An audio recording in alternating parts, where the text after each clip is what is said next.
féminin, le magazine 100% féminin. Augustine Asta.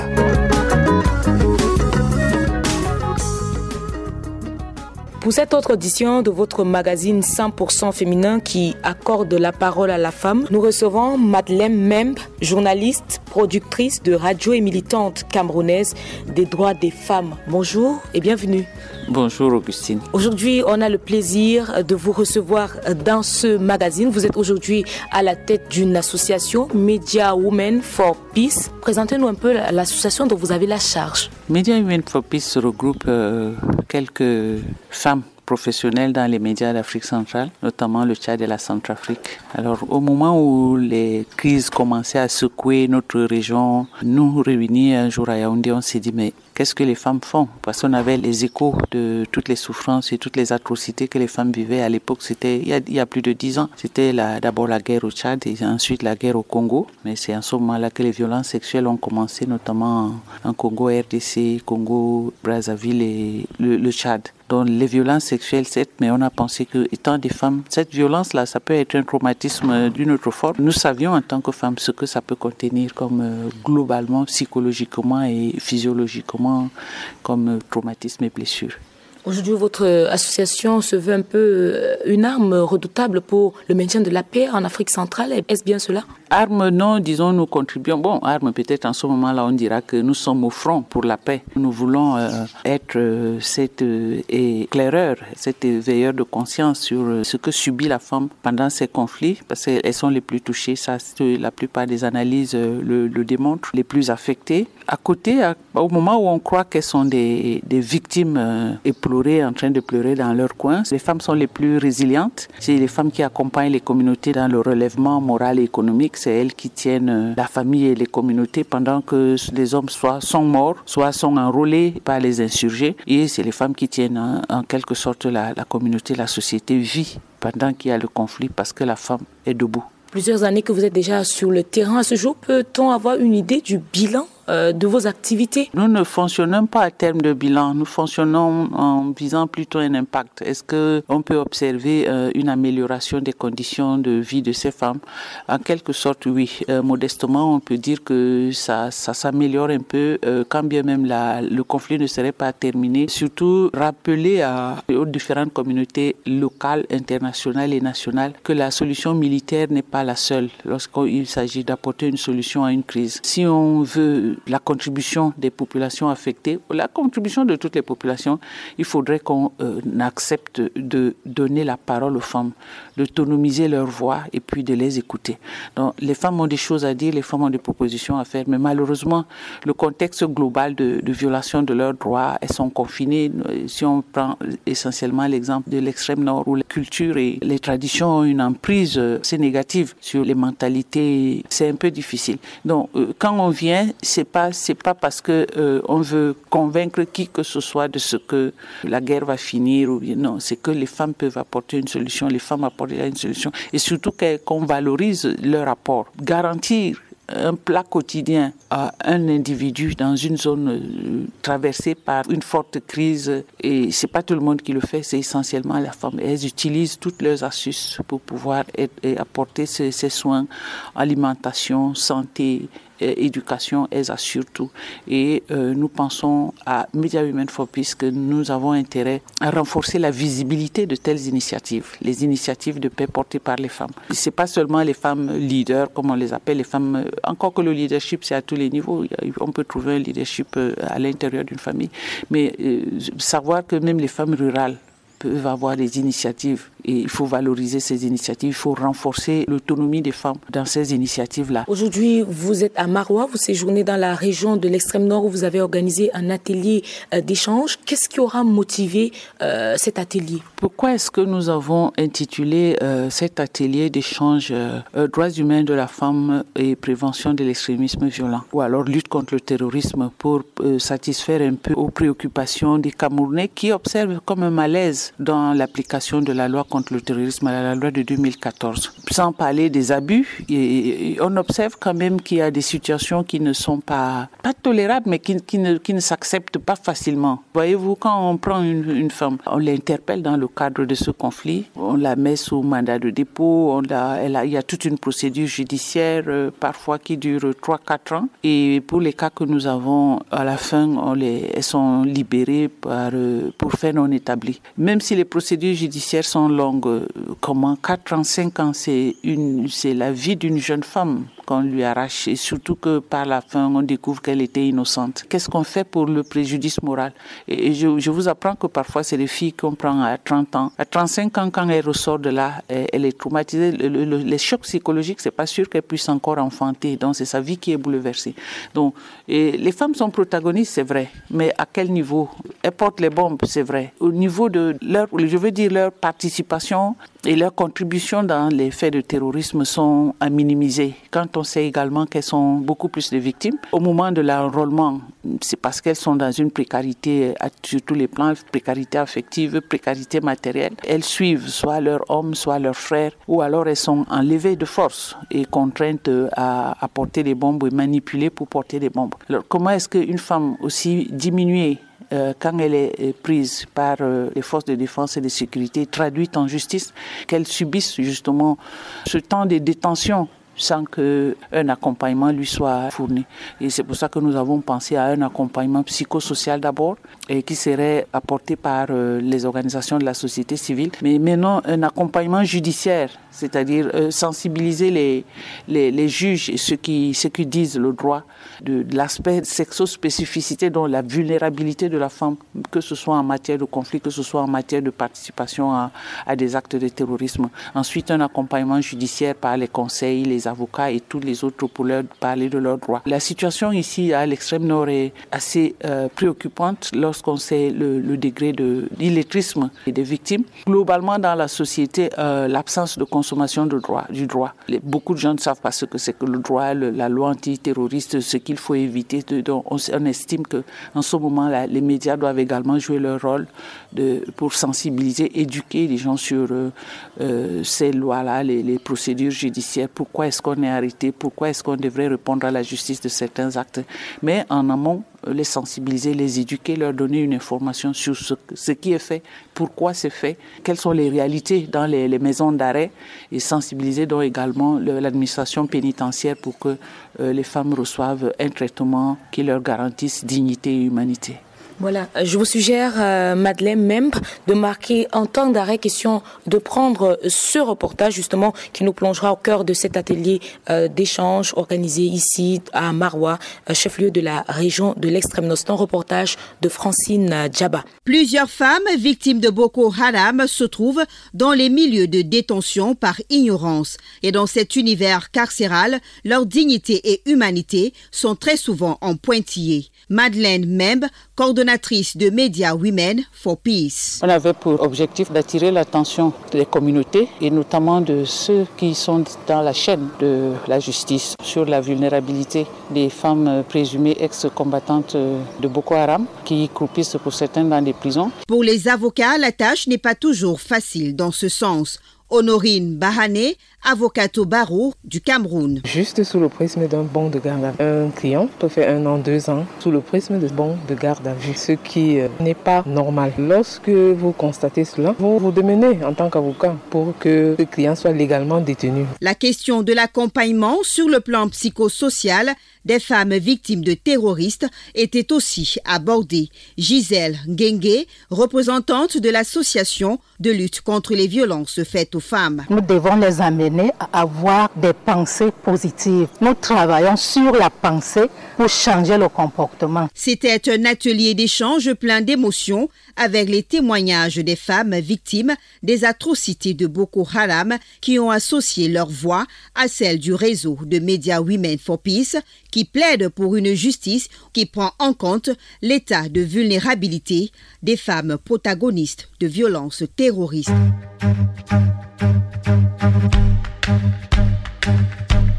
Au féminin, le magazine 100% féminin.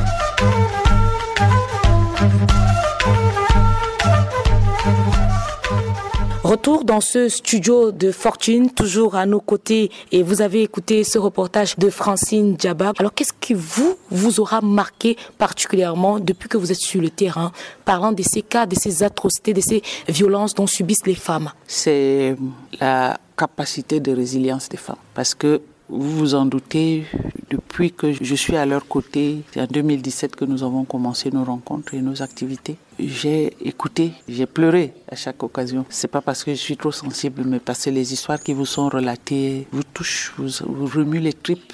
Et les histoires aussi sont tout aussi variées et tout aussi atroces, révoltantes. Vous avez en face de vous des femmes qui ont vu leurs enfants égorgés.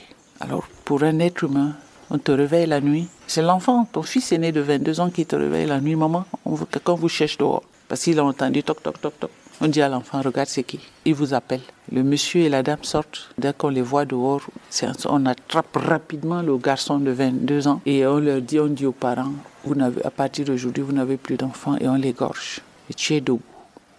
Tu assistes à ça. Ton mari fuit. Et tu restes là, devant le corps de l'enfant pour qu'on vienne le ramasser et l'enterrer. Ou alors tu as une jeune fille, on attrape le mari, on égorge. Elle a ses 2 enfants, de 3 ans et de 1 an. Elle fuit.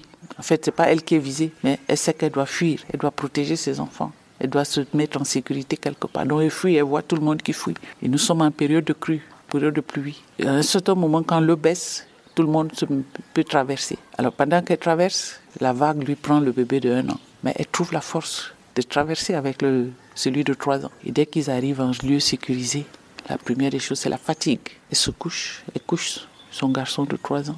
Au réveil, elle trouve que l'enfant est mort. Certainement d'inanition, il n'avait pas mangé depuis, elle trouve le 2e enfant est mort. Alors vous avez des centaines d'histoires comme celle-là. Vous restez comment? Vous restez indifférente? Enfin, moi, je ne peux pas. Parce que j'estime que si on parle de bonheur, il doit être commun, il doit être partagé, décuplé de toutes parts. Voilà une situation qui perdure. Depuis 2014 que les exactions ont commencé. Est-ce que les femmes reçoivent l'intérêt dont elles ont besoin pour continuer à maintenir la société en vie? Quand vous allez aujourd'hui dans les villages, c'est la désertion totale. Ou alors, les quelques hommes que vous trouvez, c'est pas à eux que revient la charge de trouver à manger tous les jours. C'est toujours les femmes qui se battent. Par leurs petits moyens, elles sont toujours debout, pourtant affectées. Alors, les victimes dont je viens de vous parler, s'il vous plaît, elles assistent à nos réunions tous les jours. Au début, on a pleuré ensemble, on s'est réconfortés.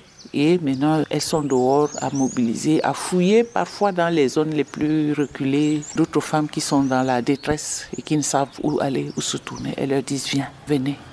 Nous avons une association. L'essence de ces associations, c'est pour la solidarité entre les victimes. Et nous, on ne vient qu'apporter un appui. Et cet appui-là, naturellement, est très apprécié. Et nous leur permettons justement de laisser libre cours à leur inspiration. Qu'est-ce que vous pensez qu'on peut faire? Qu'est-ce que vous pensez qu'on puisse faire pour que la situation s'améliore? Bon, maintenant, il est temps que les pouvoirs publics les écoutent. Et pour les écouter, il faut qu'on leur donne de l'espace. Mais malheureusement, vous verrez très peu de femmes dans les conseils municipaux.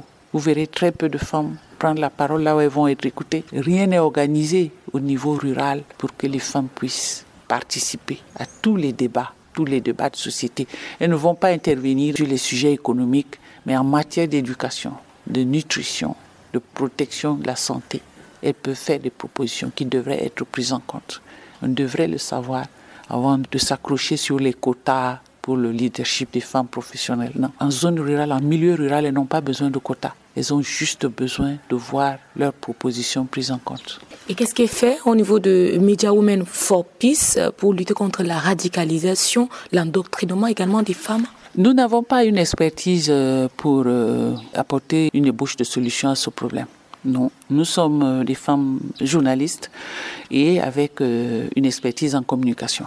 Maintenant, nous avons pensé qu'il n'y a de dialogue productif que quand il y a une communication efficace. Donc c'est ça que nous essayons d'appliquer en zone rurale. C'est des notions qui leur échappent. Ils communiquent. On se dit bonjour, il y a le téléphone arabe, Bon, le téléphone arabe, c'est souvent quoi?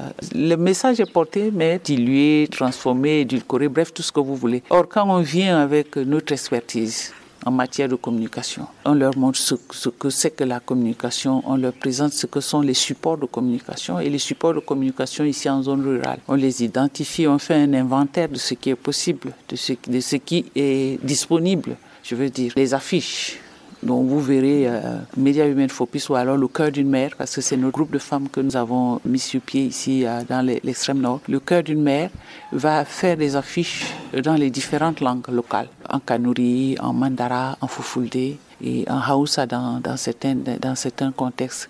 Donc, il fait en langue locale, avec des slogans ou des messages élaborés par les femmes elles-mêmes. Vous voyez que c'est une forme d'appropriation de ce projet. Et ensuite, on a l'avantage d'avoir des radios communautaires qui peuvent nous permettre de mettre l'emphase sur la concertation et les tables rondes où elles peuvent discuter, s'entendre, et même avec des hommes, participer à ce genre d'émissions radio qui produit beaucoup d'impact au sein des communautés rurales. Et on est servi ces derniers temps par les réseaux sociaux. La femme devrait être davantage valorisée à travers les réseaux sociaux. Je parle beaucoup plus de la femme rurale. Lorsqu'il s'agit de créativité, lorsqu'il s'agit de vision, lorsqu'il s'agit d'inspiration sur tous les sujets, la zone rurale ne devrait pas être mise à l'écart parce qu'ils ne sont pas lettrés, ils n'ont pas de gros bagages intellectuels. Ça n'a rien à voir. L'inspiration et la créativité n'ont rien à voir avec le bagage intellectuel. Demandez à une femme rurale de vous parler de son champ, de sa production, de sa maison. Elle peut vous sortir tout un précis.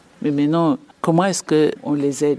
Comment est-ce qu'on porte ces voix ? Les outils que vous, les jeunes, vous appréciez sont à notre disposition. On peut les mettre à leur portée, à savoir la production des clips vidéo sur les chansons qu'elles-mêmes elles composent. Dans un premier clip, elles ont exprimé leurs complaintes sur ce qui leur est arrivé. Elles ont tout perdu. C'est ça qu'elles disaient en gros. Et elles vont quand même se relever. Alors, vous avez une chanson comme ça enregistrée et qu'on met dans les réseaux sociaux, WhatsApp, Facebook. C'est leur manière de contribuer à la recherche de solutions. Vos différentes initiatives sont portées aujourd'hui leurs fruits, mais est-ce que vous ne rencontrez pas des difficultés sur le terrain ? Il y a d'abord le défi de la sécurité. Nous et même les femmes ne peuvent pas se mouvoir dans un environnement qui n'est pas sécurisé par les forces de défense. Vous imaginez que les forces de défense n'ont pas de poste partout. Donc ça limite leur possibilité d'action. Elles aimeraient bien peut-être aller sensibiliser dans une zone non sécurisée, mais c'est à leur risque et péril. Parce qu'en ce moment même, il y a une recrudescence d'enlèvement de femmes pour les camps des insurgés. Donc elles ne peuvent pas. Nous non plus, un journaliste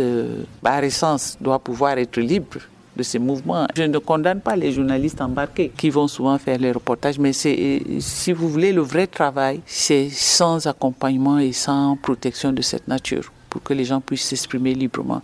Donc ça fait qu'à notre niveau également, nous ne pouvons pas nous déployer partout parce que nous ne sommes pas en sécurité. Et tout peut nous arriver. Il y a un autre aspect qui pourrait être un défi, mais au départ, on aurait pensé que ça pourrait être un défi, mais ça n'a pas été un défi. C'était la langue pour pouvoir communiquer facilement. Mais si vous voulez, les idées et la vision n'a pas de langue. Il suffit de quelques gestes sur une phrase. Si un seul mot est compris et que vous partagez la même vision, vous vous retrouvez en train de faire exactement ce que vous vouliez faire ensemble. Et c'est ce qui nous arrive aujourd'hui. Le langage féministe est un peu universel alors ? Universel. Le langage féministe est universel. Et puis, quand on connaît le terrain, il suffit de leur rappeler que voilà ce que vous vivez. Mais globalement, l'idée est saisie par toutes parce qu'elles vivent les mêmes difficultés. Et vivent les mêmes défis, et vivent les mêmes violences. C'est peut-être d'une moindre acuité dans certaines zones, mais même dans ces zones où on a l'impression que le taux de gravité n'est pas aussi élevé, c'est juste rappeler qu'on a été également comme elles au départ. Parce que dans mon village, ce n'est pas toutes les filles qui allaient à l'école. Aujourd'hui, toutes les filles ont le droit d'aller à l'école. Dans mon village, il y avait aussi les mariages forcés et précoces. Mais aujourd'hui, on n'y en a plus. Dans mon village, il y avait. Mais maintenant, bon, elles ne sont pas encore à ce stade où tout est possible, mais elles se battent. L'idée, c'est de savoir que nous avons la même expérience de la violence faite aux femmes. Dans cette bataille que mène Média Women for Peace, pour une paix féministe dans le monde, est-ce que vous êtes soutenus ? Vous avez des partenaires, des organismes qui soutiennent cette cause-là ? Bien sûr, sinon nous ne serions pas sur le terrain. Nous avons des partenaires qui nous soutiennent sur beaucoup de plans, en matière de ressources, en matière d'accompagnement psychologique aussi. Et parfois même qui se soucient de notre protection lorsqu'il s'agit de sécurité. Parce qu'ils savent que nous sommes exposés. On ne sait jamais, on peut être exposé à tous les dangers. Mais soutenus tous ceux à qui nous nous sommes adressés. répondent favorablement à nos sollicitations. Et on observe également la sollicitude des institutions sur le terrain, l'administration publique par exemple. Très peu de portes nous sont fermées, peut-être pour des raisons de procédure. Mais d'office, toutes les autorités auxquelles nous nous sommes adressés sont réceptifs et font même preuve d'empathie et d'encouragement pour nos actions et nos initiatives. Au féminin, c'est une émission relax, c'est le côté court, le côté jardin également. Vous étiez très présente au niveau de la CRTV. Aujourd'hui, vous êtes à la retraite. Alors parlez-nous, ça va la reconversion finalement dans le milieu associatif ? Reconversion, non, parce que je menais les deux bateaux en même temps. J'ai travaillé à la CRTV. Ils vous diront que j'utilisais plus les espaces de la CRTV pour la cause de la femme. Donc, en fait, je n'ai pas opéré une reconversion. J'ai juste, j'ai juste été mutée. J'ai juste été mutée dans la société civile. Mais c'est un travail que je faisais déjà à partir des antennes de la CRTV. La plupart de mes productions portait sur les droits de la femme, la défense, la protection et la promotion des droits de la femme. Je crois que ma première émission sur CRTV Post National, ça s'appelait Au nom de la femme. Au nom de la femme. Et là, justement, je donnais aux femmes militantes exclusivement la possibilité d'exprimer ce qu'elles voulaient. Et on avait des causeries édifiantes avec les spécialistes et toutes les personnes que nous nous invitions pour sensibiliser, éduquer, informer sur les droits de la femme, pourquoi est-ce qu'on devrait protéger la femme, ainsi de suite. Bon, ensuite, sur les antennes de la CRTV Télé, Media Women for Peace a initié un programme qu'on a appelé les semences de la paix. À ce moment-là, nous explorions toutes les problématiques liées à la consolidation, à la culture de la paix et à la résolution des conflits. Donc, la CRTV, j'ai utilisé les espaces de la CRTV pour exprimer ma vision. Aujourd'hui, comment vous conciliez cette casquette de femme militante pour les droits des femmes et de mère de famille ? Je dois avouer que ce n'est pas aussi difficile que ça quand Dieu vous a béni. Quand Dieu vous a béni, c'est qu'à mon âge, vous avez déjà des enfants autonomes. C'est vrai qu'ils ont toujours besoin de votre affection, votre présence. Et ça, les miens me font toujours le reproche.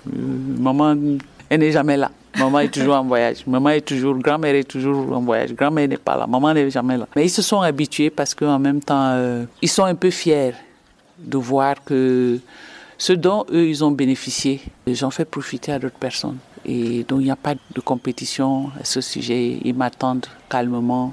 Maman, tu es là, tu es à quel niveau aujourd'hui, tu es dans quel secteur? Maman, ça va, tu es en santé? Voilà. La bénédiction, c'est qu'ils sont autonomes, donc ils n'ont pas besoin de moi pour avoir de quoi manger, pour que je fasse la popote, pour que je m'occupe d'eux. Donc, à ce moment-là, la petite énergie qui me reste, je la consacre à ceux qui en ont le plus besoin. Votre cœur est assez large, donc il y a place pour tout le monde. Oui, ça il faut le dire. Ça, je peux en être fière, oui. Dieu m'a donné un grand cœur et je le mets à la disposition de tout le monde pour tous ceux qui veulent y trouver une place.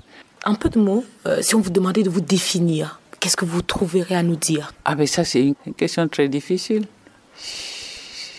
Une question... Bon, le mot est haïssable. Et c'est pas moi qui vais dire le contraire. Je pense que je ne peux me définir moi-même si c'était une obligation de le faire pour vos auditeurs. Une obligation parce que c'est une tradition dans ce magazine. Et en ce moment-là, je vais me référer à un commentaire d'un camarade lors d'une formation à qui on avait demandé de me définir. Et il a dit ceci: moi, j'observe que Madeleine veut offrir aux femmes ce qu'elle n'a pas reçu. Toutes les violences que les femmes subissent, j'en ai vécu l'expérience. Et je me suis posé la question, mais où est-ce que moi j'ai pu puiser la ressource pour pouvoir m'en sortir?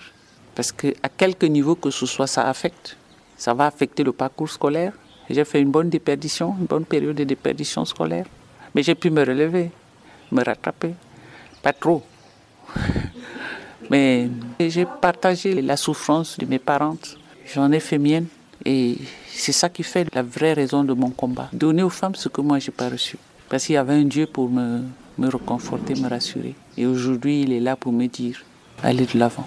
Avec Media Women for Peace, vous allez aller de l'avant justement. Est-ce qu'il y a des projets au sein de cette association pour les mois à venir, les années à venir? On garde notre mission de base, renforcer la visibilité à travers les médias, des initiatives sur la paix portée par des femmes.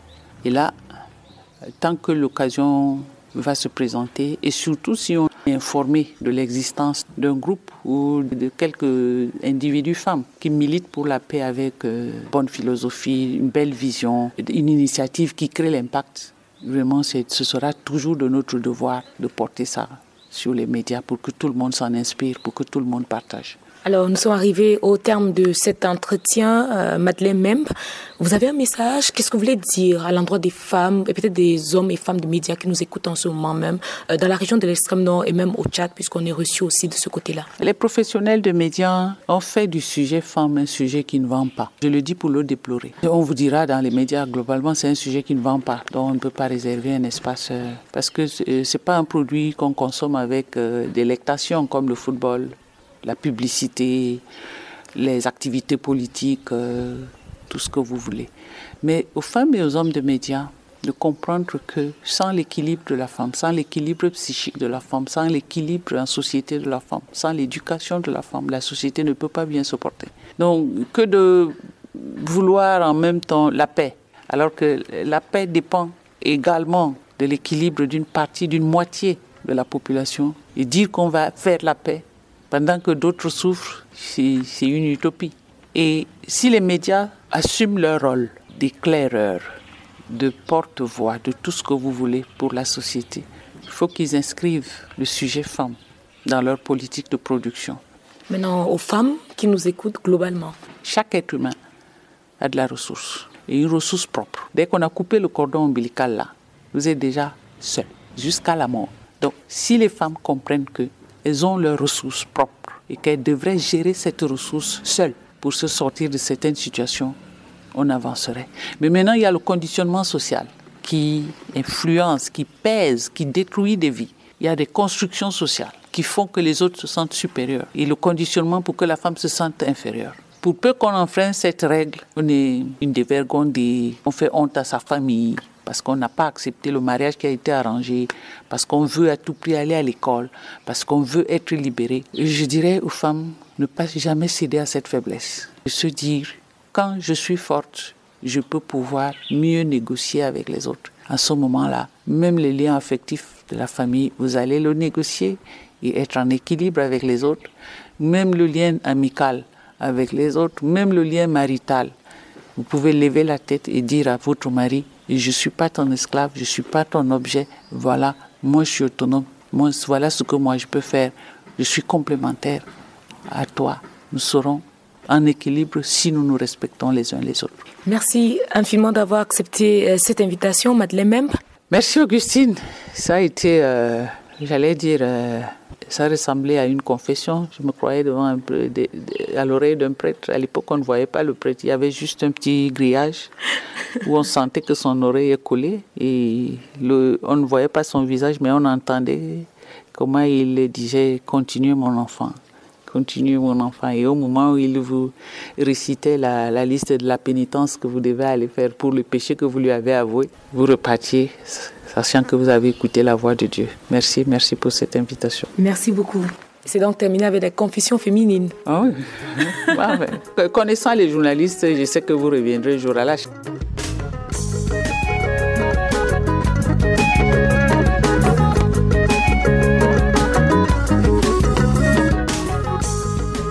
Au féminin, c'est le clap de fin. Technique, Ousmaïla Toukour. Régie d'antenne, Francine Félicité Fitandi. Je suis Augustine Asta. À très bientôt pour une nouvelle édition.